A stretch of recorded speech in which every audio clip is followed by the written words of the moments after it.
प्रदेश में कांग्रेस की जीत का कांग्रेस कार्यकर्ताओं ने जमकर जश्न मनाया। कांग्रेस प्रदेश मुख्यालय में पार्टी कार्यकर्ताओं के साथ प्रदेश अध्यक्ष करण महारा भी जमकर झूमे। इस दौरान करण महारा ने बीजेपी राष्ट्रीय अध्यक्ष जेपी नड्डा और केंद्रीय मंत्री अनुराग ठाकुर को लेकर जमकर तंज कसा है। क्या कुछ कहा, आपको सुनवाते हैं।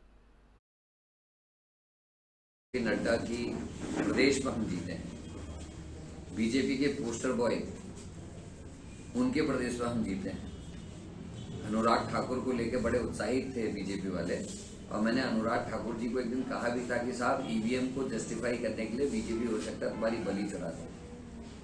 और आज हिमाचल हम जीते हैं, कांग्रेस की बहुत बड़ी जीत है। और राहुल गांधी की जो भारत जोड़ो यात्रा उसका असर है, क्योंकि पढ़े लिखे लोग जिस राज्य में रहते हैं वहाँ निश्चित उसका फर्क पड़ना था।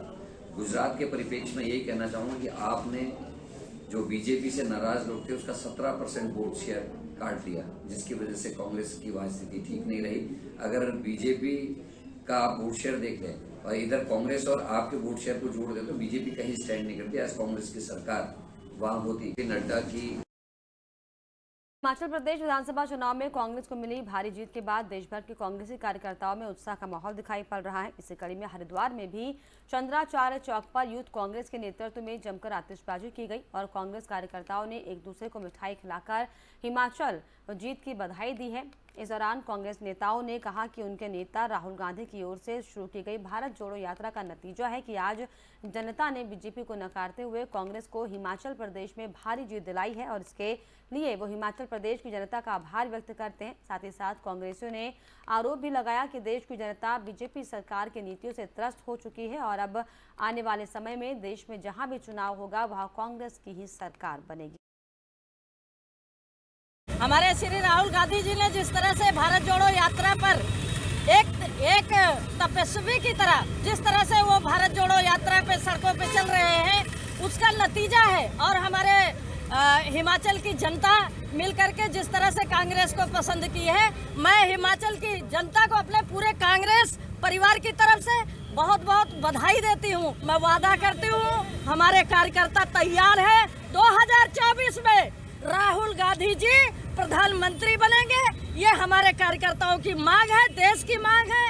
और मैं ये निश्चित कहती हूँ कि 2024 में राहुल गांधी को प्रधानमंत्री बनाकर रहेंगे। जनता की सरकार बनी है, कांग्रेस की सरकार बनी है, मैं बधाई देना चाहता हूँ। और अब आप देखिए 2024 में चाहे केंद्र की हो या किसी और की, कहीं भी किसी स्टेट में सरकार बनेगी, कांग्रेस भारी बहुमत से जीतेगी। कि वो लोगों को पता लग गया है किस तरह से लूटने का काम, किस तरह जेब में पैसे निकालने का काम, किस तरह नोटबंदी में लोगों को बेवकूफ़ बनाया, किस तरह जीएसटी लगा कर बेवकूफ़ बनाया, किस तरह महिलाओं को शोषण किया, किस तरह महिलाओं की बेइज्जती करी। उसमें लोगों को पता लग गया है कि भारतीय जनता पार्टी कितनी भ्रष्ट है और जनता कितनी त्रस्त है। हमारे प्रदेश के मैनपुरी में उपचुनाव में समाजवादी पार्टी की प्रत्याशी डिंपल यादव के भारी मतों से जीत हासिल करने के साथ ही हरिद्वार स्थित ज्वालापुर में समाजवादी पार्टी कार्यकर्ताओं ने एकत्र होकर जीत का जश्न मनाया और एक दूसरे को मिठाई भी खिलाई है। समाजवादी पार्टी के कार्यकर्ताओं में काफी उत्साह देखा जा रहा है। समाजवादी पार्टी के नेता चंद्रशेखर यादव और जिला अध्यक्ष सुमित तिवारी का कहना है कि समाजवादी पार्टी ने मैनपुरी में ऐतिहासिक जीत दर्ज की है। सपा कार्यकर्ताओं ने एकत्र होकर पार्टी कार्यालय पर हर्षोल्लास के साथ जीत का जश्न मनाया और एक दूसरे को मिठाई खिलाकर बधाइयां दी हैं।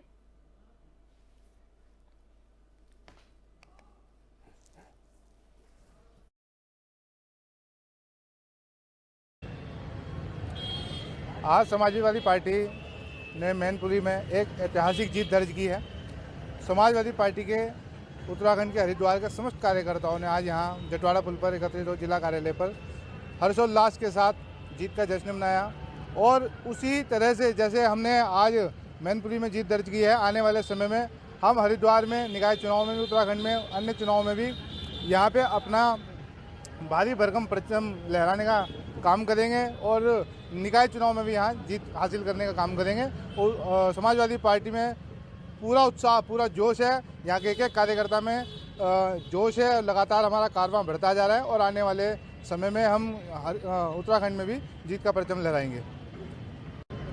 ऐतिहासिक जीत, जैसा कि हमारे राष्ट्रीय अध्यक्ष माननीय श्री अखिलेश यादव जी, शिवपाल सिंह यादव, धर्मेंद्र जी, राम गोपाल जी ने और वहाँ के तमाम नेताओं ने आशा और उम्मीद व्यक्त की थी कि मैनपुरी की जनता सच्ची श्रद्धांजलि भारी मतों से जिताकर श्रीमती डिम्पल यादव जी को लोकसभा में भेजने का काम करेगी और अपनी तरफ से सच्ची श्रद्धांजलि जो वहाँ की जनता ने दी है, मैं उसका आभार व्यक्त करता हूँ कि जो ऐतिहासिक जीत श्रीमती डिम्पल यादव जी को लोकसभा में पहुँचाकर उन्होंने माननीय नेताजी को जो सच्ची श्रद्धांजलि दी है, उसके लिए मैं उनका आभार व्यक्त करता हूँ।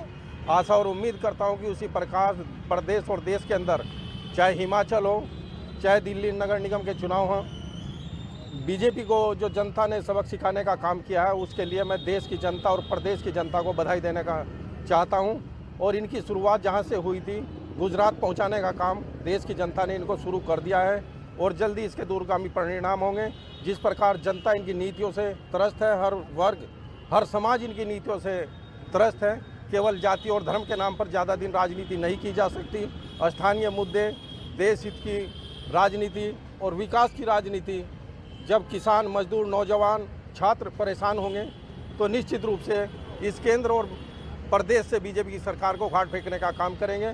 मैं तमाम अपने समाजवादी साथियों, नेताओं और वहाँ की जनता, जहाँ जहाँ पर भी जनता ने इनको सबक सिखाने का काम किया है, मैं दिल से आभार व्यक्त करता हूँ और बहुत बहुत आभार व्यक्त करता हूँ प्रदेश की जनता का और ख़ास तौर से मैनपुरी की जनता का। उन्होंने भारी मतों से इतिहास रचने का काम जो मैनपुरी के अंदर किया है, उसके लिए वहाँ की जनता को बहुत बहुत बधाई, धन्यवाद।